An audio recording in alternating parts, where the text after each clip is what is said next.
이 시간 하나님께서 우리에게 주시는 말씀은 마태복음 15장 32절에서 19절 말씀입니다.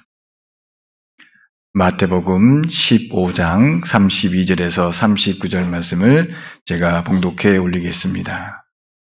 예수께서 제자를 불러 이르시되 내가 무리를 불쌍히 여기노라.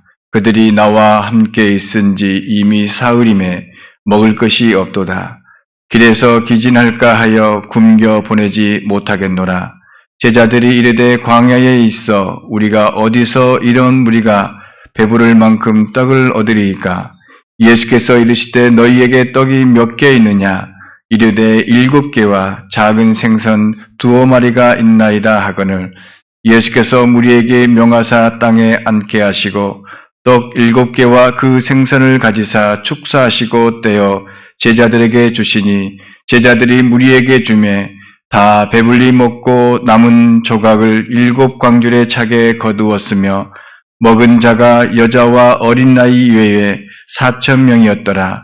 예수께서 무리를 흩어 보내시고 배에 오르사 마가단 지경으로 가시니라. 아멘. 추수감사절은 사실은 성경에는 우리가 가지고 있는 성경, 그러니까 구약과 신약 66권에 기록된 절기가 아닙니다. 성경에는 없어요. 그렇죠? 성경에는 특별히 구약에서 절기를 지켜라고 하는 절기가 크게 3개의 절기가 있는데 유월절, 그리고 맥추절, 그리고 장막절. 우리가 이제 이 장막절은 오순절, 우리가 지금 오순절 몇 번째 이렇게 지키는데 이 3개의 절기가 있습니다. 그나마 이 3개의 절기 중에서 맥추절, 이는 이제 맥추감사절과 좀 비슷하게 지키고 있습니다. 그런데 유월절과 장막절, 그러니까 유월절은 양을 잡고 하는 그런 날, 그리고 장막절은 밖에 나가서 장막을 치는 그러한 절기는 지키지 않습니다. 하나님께서 1년에 3번은 꼭 절기를 지켜라고 말씀하셨는데 믿는 우리는 그렇게 하지 않는다라고 하는 것이죠.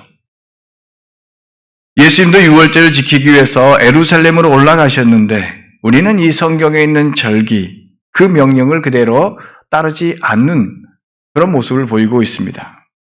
여러분, 어디서부터 문제를 풀어야 될까요? 이런 문제를 풀어야 될까요?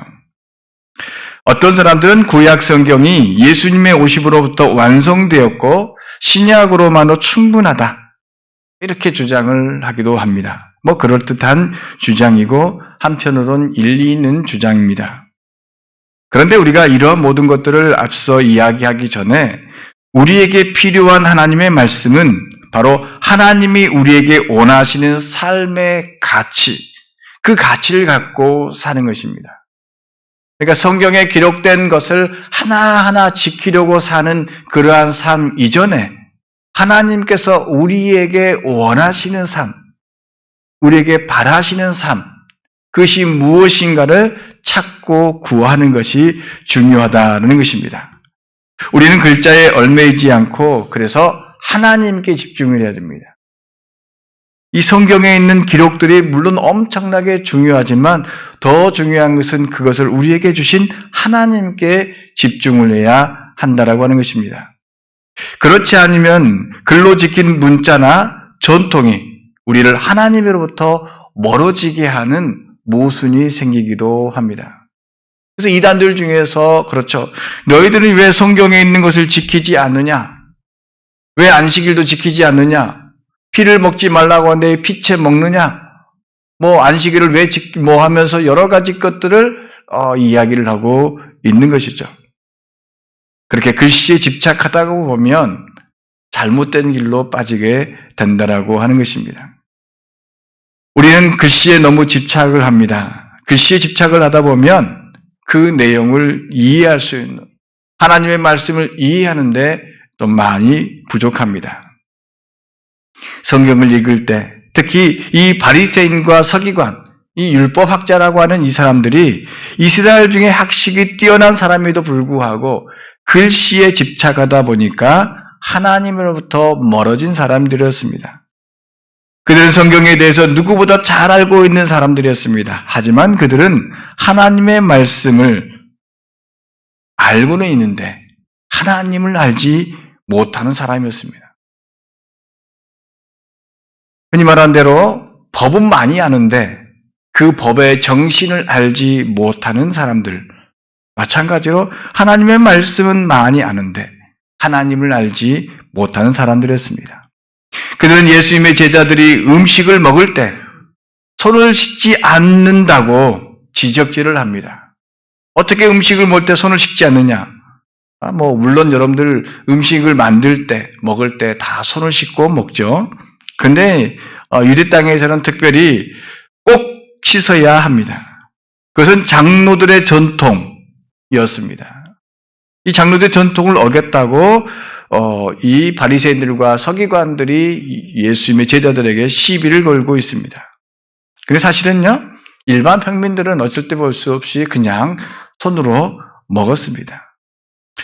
여기서 장로들의 교회에 있는 장로님들을 의미하는 것은 아닙니다. 그래서 이제 그 당시에 사람들을 이야기하는데 이 장로들의 전통은 토라, 즉 모세 오경을 해석한 것인데 이것을 통해서 하나님의 말씀을 삶에 적용하기 위해서 여러 가지 설명을 해놓은 것이 바로 장로들의 전통이라고 할 수 있습니다. 어떻게 하면 더 하나님의 백성답게 살 것인가를 고민한 가운데에서 이 전통들이 나오게 되는 것입니다. 그래서 바리새파 사람과 사두개의 사람들은 이 장로들의 전통을 주장할 때 여러 가지 것들을 이야기를 했습니다. 그런데 이 바리새파 사람들과 사두개파 사람들이 이렇게 장로들의 전통을 주장하고 야, 전통이다. 이게 바로 진짜다라고 이야기할 때 예수님은 하나님께 집중했다라고 하는 것이죠. 전통을 지켜야 한다고 주장하는 사람들은 자기의 편리에 따라서 말씀을 해석하고 자기 중심적으로 살았습니다. 하나님의 말씀을 가졌으나 하나님 없는 삶을 살았다라고 하는 것이죠.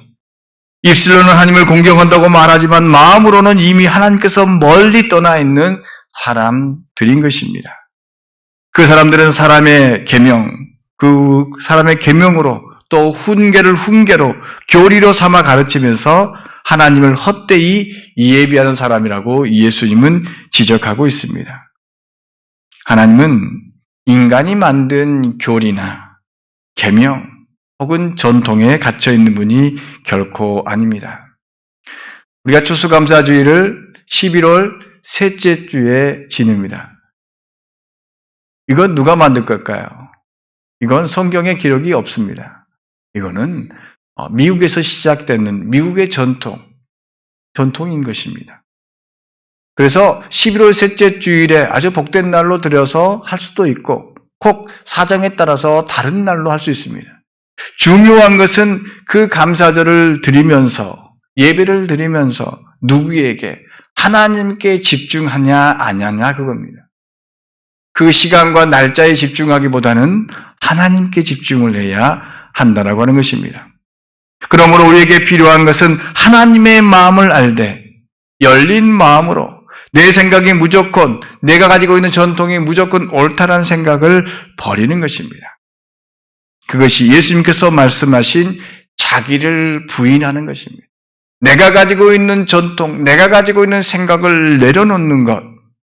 그럴 때 하나님이 보이고 하나님의 말씀이 들리게 된다라고 하는 것입니다. 결코 자기를 부인하지 않으면 하나님과 함께할 수 없으며 예수님을 따라갈 수 없는 것입니다. 그럼에도 불구하고 전통을 지키는 것은 필요합니다. 전통이 없는 민족은 없습니다. 어느 나라에 가든지 나라가 있으면 전통이 있는 것이죠. 하지만 전통을 고집하다 보면 미래가 없는 것입니다. 이 전통이라고 하는 것은 공동체를 유지하기 위해서 지켜야 할 문화이지 절대 진리가 아니라고 하는 것입니다. 그래서 온고지신이라는 말이 있습니다. 옛 것을 익히고 그것으로 새 것을 안다는 것. 우리에게 허락한 여러 가지 절기들, 특별히 추수감사절을 통해서 하나님의 사랑을 알고 하나님을 알아가는 것이 필요한 것입니다. 우리에게 추수감사절, 비록 미국에서 시작된 전통이지만 우리에게 하나님의 뜻을 알아갈 수 있는 의미 있는 절기라고 할 수 있는 것입니다. 그런데 이 추수감사절은 하나님께서 우리에게 베풀어 주신 은혜를 감사하는 절기인데 그것만 생각하면 우리가 흔히 말하도록 2%좀 부족한 절기입니다. 감사절은 받는 것에 감사하면서 살아가지만 예배를 드리지만 더 중요한 것은 그 감사를 통해서 나눔의 삶을 실천하는 것이 필요한 것입니다. 내 곳간에 곡식이 가득 넘쳐나는 것으로만 감사한다면 그 감사는 하나님이 원하시는 감사가 될 수 없는 것입니다. 하나님이 원하시는 감사는 내가 가진 것을 나눔으로써 많이 가진 사람이나 적게 가진 사람이나 모두 다 행복한 순간, 행복한 삶이 이루어지는 그것인 것입니다. 제가 자주 소개하는 책, 꽃들에게 희망을, 그 책의 내용 중에서 애벌레 한 마리가 있는데 그 애벌레 한 마리의 목적, 그 목적이 무엇입니까? 그 목적은 애벌레가 화려한 나비가 되는 것, 그것이 아니라고 하는 것이죠. 자신의 화려함을 드러나기 위한 것이 애벌레의 사명이 아닙니다. 자신의 욕심을 채우려고 되는 것이 나비의 목적이 아닙니다. 애벌레의 사명은, 나비의 삶의 목적은 꽃들에게 희망을 심는 것이었습니다. 애벌레가 나비가 되는 것은 자신의 아름다움을 가꾸는 것이 아니라 나비가 되어서 이곳 저곳 움직이면서 생명을 심어서 생명의 열매를 맺게 하는 것이 바로 나비의, 그 애벌레의 사명이라고 하는 것입니다. 그렇습니다. 이 추수감사절은 단순히 받은 은혜에 감사하는 절기가 아닌 것이죠. 바로 추수의 기쁨을 나누는 것입니다. 오늘 본문 중에서 가장 중요한 문장이 있다고 하면 그것은 모두가 배불리 먹었다. 이것과 남았다일 것입니다. 모두가 배불리 먹었고, 여기서는 4,000명인데 4,000명이 넘는 사람이 모두가 배불리 먹었고 먹은 것 중에서도 남았다라고 하는 것이죠.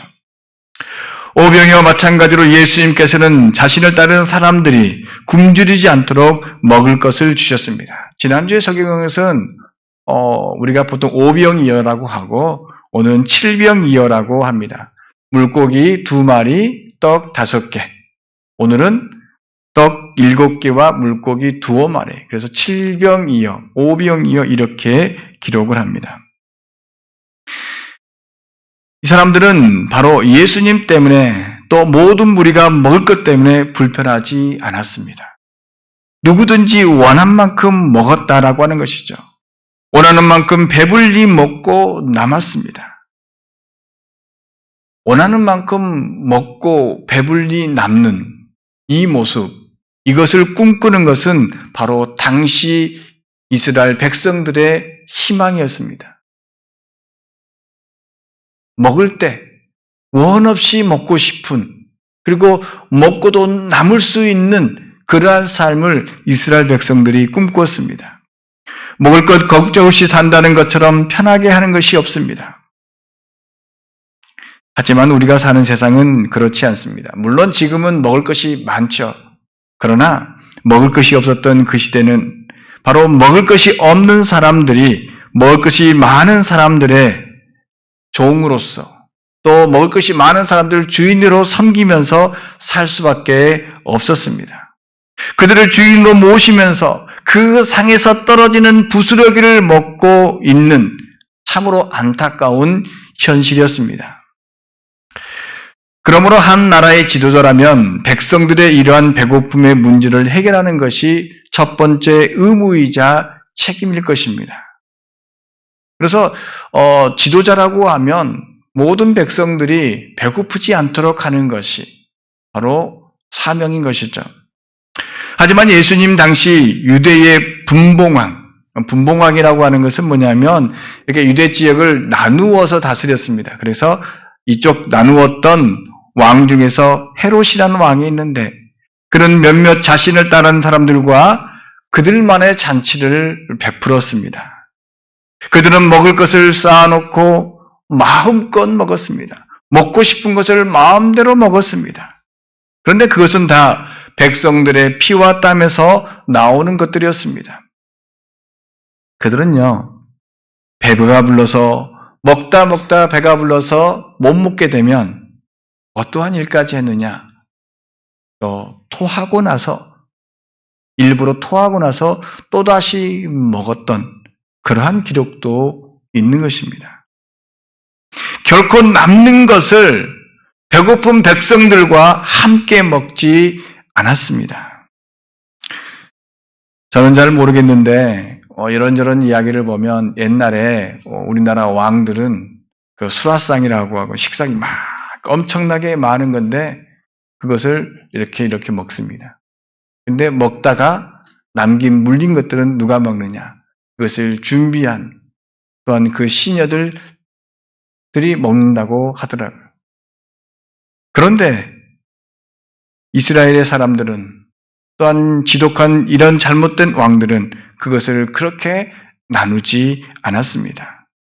그들의 잔치에는 풍악이 있었고 춤추는 사람들도 있었습니다. 최고의 음식을 먹으면서 온갖 쾌락을 즐겼던 것입니다. 그러한 잔치 가운데에서 세례 요한이 죽임을 당한 것이었습니다. 그들은 모든 사람들이 배불리 먹는 잔치를 베푸는 것이 아니라 오직 자신만을 위해서 잔치를 베풀고 또 자신의 삶을 비난하고 비판하는 세례 요한을 그렇게 죽였습니다. 그들은 그렇게 먹을 것으로 사람들의 노동력을 착취함으로 자신들의 부를 챙겼던 것이죠. 지금으로부터 50년 전, 즉 그러니까 1970년 11월 13일, 제가 태어나기 1년 전이죠. 젊은 청년 전태일은 아름다운 삶을 위해서 몸부림치다가 자신의 몸을 불살랐던 사람입니다. 그는 하루에 14시간 이 청계천 의리공장에서 보조 일을 하면서 일당으로 받은 것이 당시에 차 한 잔값 50원이었습니다. 그러니까 요즘에 차 한 잔이면 5,000원 정도, 커피 한 잔이 5,000원, 7,000원인데 열심히 일해서 하루에 5,000원 정도 받은 것이죠. 그러다가 재봉사로 일하면서 어린 여자들이 적은 월급과 열악한 환경 속에서 과중한 노동으로 시달리는 거 보면서 노동운동에 관심을 두게 되었습니다. 요즘에는 노동운동이 조금 여러 가지 비판을 받기도 하지만 당시에는 정말 힘든 상황 속에서 어쩔 수 없는 선택이었던 것이죠. 50년 전에도 근로자를 보호하는 근로기준법이 있었습니다. 하지만 그 근로기준법은 노동자를 보호하지 못하는 법이었습니다. 법이 있었지만 지켜지지 않는 법이었습니다. 그래서 그는 자신의 몸을 불살라 포악한 정권과 사회를 비판했던 것입니다. 잘 아시는 대로 그때 당시의 정권, 누군지는 잘 아실 것입니다. 물론 전태일과 세례 요한을 비교할 수 없을 것입니다. 하지만 세례 요한도 헤롯 왕의 잘못을 비판하다가 죽음을 당했으며 전태일 또한 당시에 썩어져 있는 정치와 경제 제도를 비판하다가 그렇게 죽음을 당했던 것이죠. 50년 전에도 그랬는데 하물며 2000년 전에는 얼마나 노동자들이, 일반 백성들이 힘들었겠습니까? 그 시대, 힘든 그 시대를 살아가고 있는 그들을 향해서 예수님은 말씀하고 있는 것입니다. 힘들게 살아가는 그 사람들은 때로는 개나 돼지로 취급을 당했습니다. 예수님께서 두로와 시돈 지방을 지나가시던 때의 일입니다. 그때 한 여인이 예수님을 찾아와서 간청을 합니다. 다윗의 자녀이신 주님, 다윗의 자손이여, 나를 불쌍히 여겨 주십시오. 내 딸이 귀신들로 괴로워합니다. 좀 도와주십시오. 얼마나 간청을 했을까요? 그런데 자비로우신 예수님은 아무런 대답을 하지 않습니다. 그래서 여인은 계속해서 도와달라고 간청합니다. 그런데 예수님은 무시합니다. 그 상황을 지켜보던 제자들이 예수님께 이렇게 말을 하고 있습니다. 저 여자가 우리 뒤에서 소리를 치고 있으니 그를 안심시켜 떠나보내게 하십시오. 제자들은 이 여인이 불쌍해서가 아니라 시끄럽게 떠드는 그 여인의 소리를 싫어서 또 자신들이 가는 길이 방해되기 때문에 그냥 도와줍시다. 한마디로 말하면 적선하고 끝내버립시다. 이렇게 말을 하고 있는 것입니다.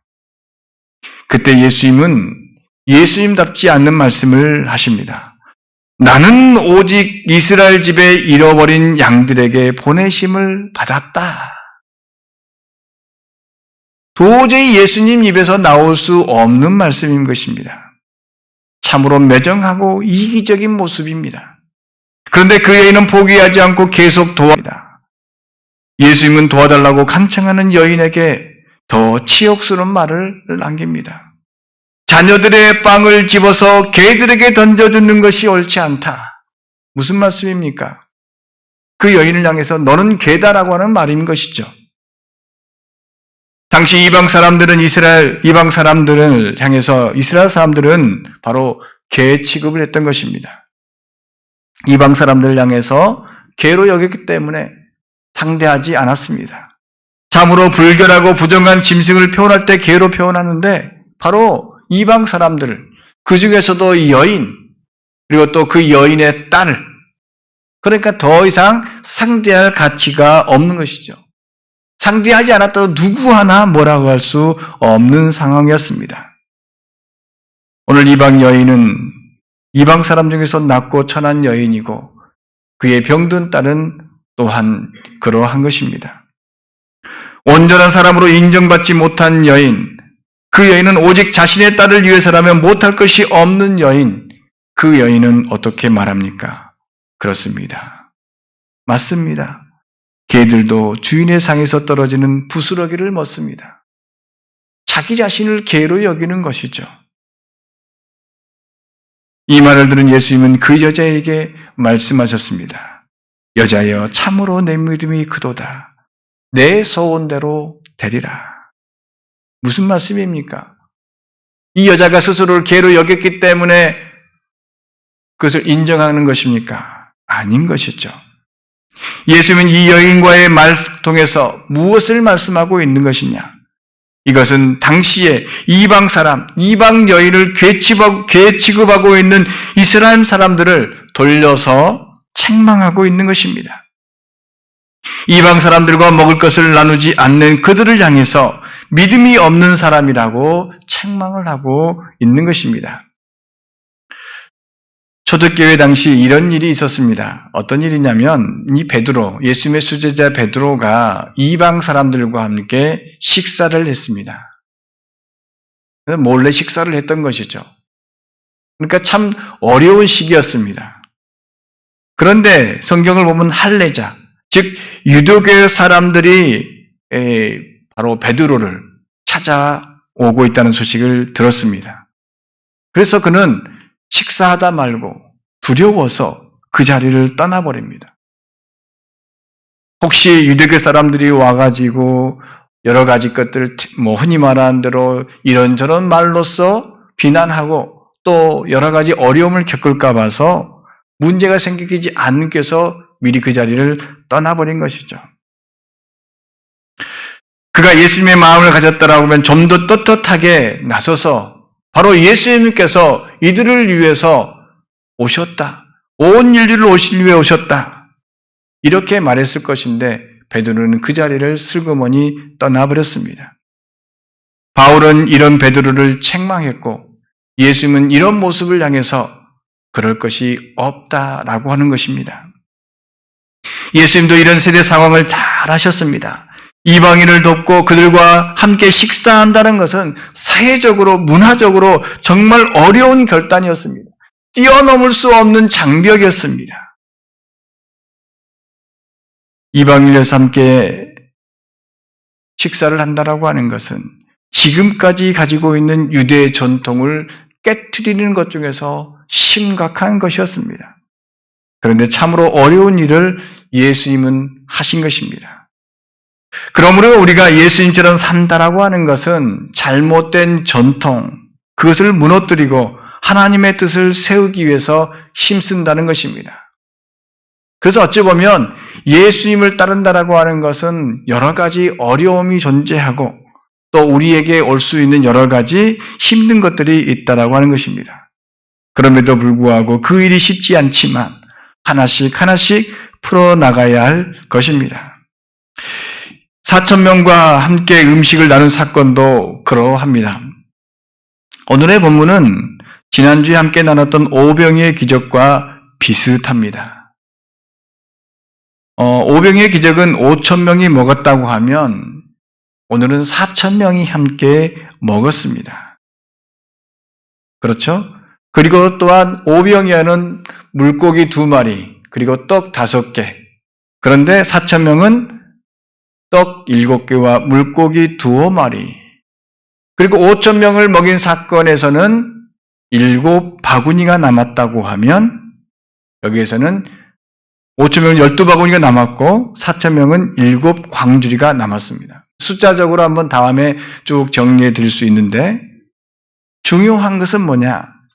오병이의 기적은 유대와 이스라엘 백성들과 관련된 숫자들로 차여져 있고 오늘 7병의 사건들은 바로 이방의 나라, 7의 숫자들은 하나님께서 나눈 온 우주적인 숫자인 것입니다. 오늘의 사건은 이스라엘에서만 일어나는 사건이 아니라 바로 전 세계에 일어나야 되는 온 우주를 향한 하나님의 구원의 사건이라고 하는 것입니다. 예수님이 많은 병자를 치료하셨습니다. 그런데 시간이 하루, 이틀, 사흘, 3일이나 지났습니다. 이제 그들에게 먹을 것이 떨어졌습니다. 예수님은 그들을 가엾게 여기시고 굶은 채로 돌려보내고 싶지 않으셨습니다. 제자들은 빵이 구할 수 없다라고 말을 합니다. 오병의 기적에서는 가까운 마을로 보냅시다라고 하는데 이제 광야에서는 그럴 수도 없는 것이었습니다. 너무나 배가 고파서 가다가 기진맥진해서 쓰러질 정도였던 것이죠. 그때 예수님은 그들에게 있는 빵 7개와 작은 물고기 2마리를 들고 감사 기도를 드리신 다음에 떼어서 제자들에게 주셨습니다. 제자들은 그것을 받아서 무리에게 주었습니다. 그때 모두 배불리 먹고 7광주리가 남았다라고 기록을 하고 있습니다. 예수님과 음식을 나누어 먹는 사람은 다름 아닌 일반 백성들이었습니다. 배고픈 일반 백성들, 하루하루 살아갈 수밖에 없는, 하루 먹을 것을 걱정할 수밖에 없는 바로 그러한 사람들이었습니다. 왕궁에서 호의코식하던 사람들은 기름진 것을 먹었지만 그럼에도 불구하고 그들은 진정한 영혼의 양식을 먹지 못했습니다. 이스라엘 사람들은 또한 이방 사람들은 이렇게 함께 먹고 남음이 있는 그러한 기쁨을 누렸습니다. 주인의 상에서, 즉 헤롯 왕의 상에서 떨어지는 부스러기를 먹는 것이 아니라 예수님께서 나누어 주신 생명을 먹었다라고 하는 것입니다. 추수감사절은 말 그대로 추수를 감사하는 것입니다.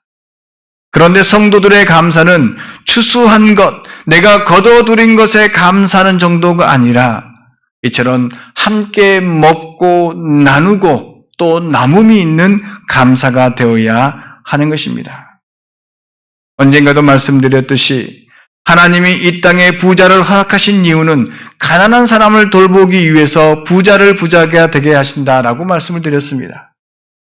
마찬가지로 하나님이 우리에게 추수의 기쁨을 주신 것은 우리의 추수로 다른 사람들과 함께 나누기를 바라는 마음에서 출발해야 하는 것입니다.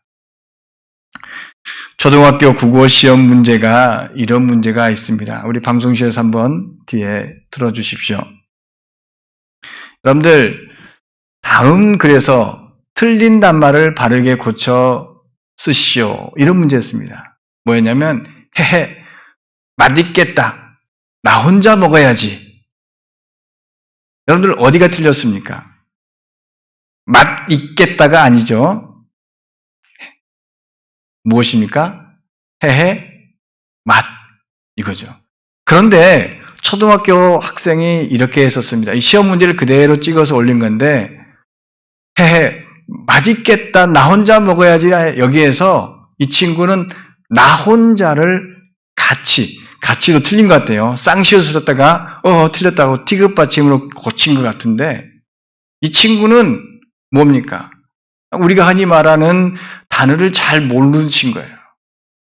그런데 이 친구의 대답이 저는 인터넷에서 보면서 이 친구는 하나님의 마음을 품고 있는 것 같다. 그런 생각이 든 거죠.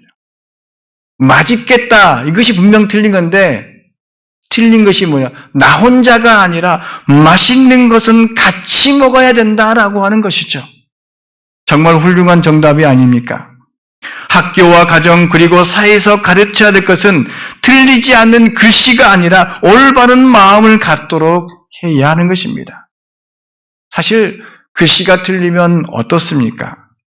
그 마음이 바르면 글씨는 언제든지 고칠 수 있는 것 아니겠습니까? 그러나 마음이 한번 틀어지면 쉽게 고쳐지지 않는 것이죠. 우리는 믿음 안에서 식구입니다. 식구는 음식을 함께 먹는 사람입니다. 식구는 단순히 밥을 먹는 사람이 아닙니다. 식구는 음식을 나누면서 사랑도 함께 나누는 사람들인 것입니다. 그런 의미에서 우리는 모두 다 식구인 것입니다. 코로나 때문에 교회에서 식사를 함께 하지 못합니다. 일주일에 한 번 함께 식사도 하면서 사랑도 나누면서 이것저것 이렇게 안부도 묻고 교제해야 되는데 참 어려운 시기인 것입니다. 그래서 우리가 참 어렵지만 또 어려운 이 시기를 이겨내도록 위해서 기도하고 있는 것 아니겠습니까? 중요한 것은 매년 돌아온 이 추수감사절에 우리는 우리의 것을 함께 나눌 수 있는 마음이 필요하다는 것입니다. 그 지금 마음의 표현이 지금 우리 앞에 놓여져 있는 것입니다. 수고에 땀 흘린 것을 하나님께 드리고 있는 것입니다. 우리의 것을 하나님께 드리면서 다 같이 나눌 수 있는 마음을 가질 때 우리는 진정으로 하늘의 양식을 먹는 식구, 하나님의 자녀가 되는 것입니다. 오늘 사랑을 나누는 이 식사를 함께하지 못하지만 그래도 무엇인가 나누고 싶어서 교회와 여전도에서 작은 도시락을 준비했습니다. 가실 때 감사한 마음을 받고 사랑을 함께 나누시기를 바랍니다. 저도 그런 마음을 담아서 교회 뒤편에 있는 감을 지난주 수요일 날 땄습니다. 따서 여러분들을 위해서 이렇게 골라서 준비했습니다. 그런데 그 감나무는 제가 심은 것이 아닙니다. 올로 목사님께서 심으신 것이죠. 저는 그 감나무에 우리 모 장로님께서 주신 거름을 놓고 가꾸어서 그저 따먹을 뿐인 것입니다.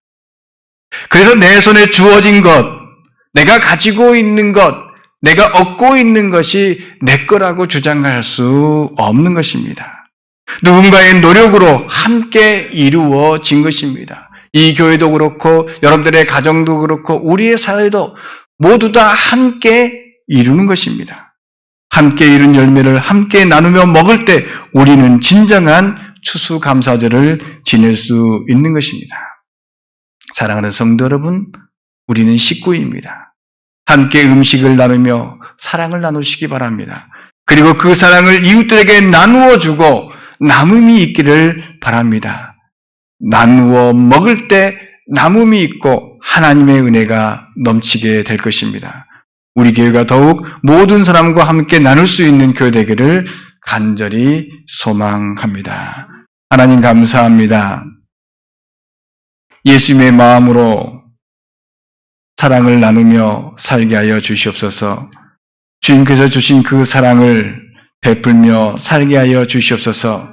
그 나눔을 통해서 남음이 있는 삶이 되게 하여 주시옵소서. 이 어려움도 주님께서 주신 그 사랑으로 나눔을 통해서 이겨내게 하여 주시옵소서.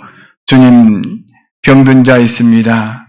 주님께서 그를 위로하여 주시고 힘주시고 새 힘을 허락하심을 통해서 이겨낼 힘을 얻게 하여 주시옵소서.